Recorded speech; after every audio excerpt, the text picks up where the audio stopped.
বসো দিদির কাছে। ওইটা শিখেছিস আমাকে বাবা, ওই বুড়ো বকবে, এখানটা বস, এই জায়গাটা বস, আমি দিচ্ছি তো, দাঁড়া সন্ধ্যাটা দি। কি জায়গায় পড়েছে রে। ওই যদি মাকে ভালোবাসি যাবি কোথায়, হিংসে কোথায় যায়, তোরা ভালোবাসিস দেখি হিংসে ভাবে যে সবাই একে নিয়ে টানি, তুইও তাকিয়ে রেছিস ছেলে আমার দিকে, কি জ্বালা। দিদির কাছে বস, ওইটা ঠিক দেখবি, এই ঘরে ওই ঘরে।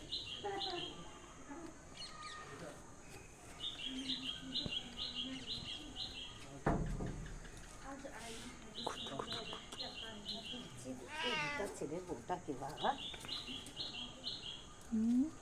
দাঁড়া বস আসছি।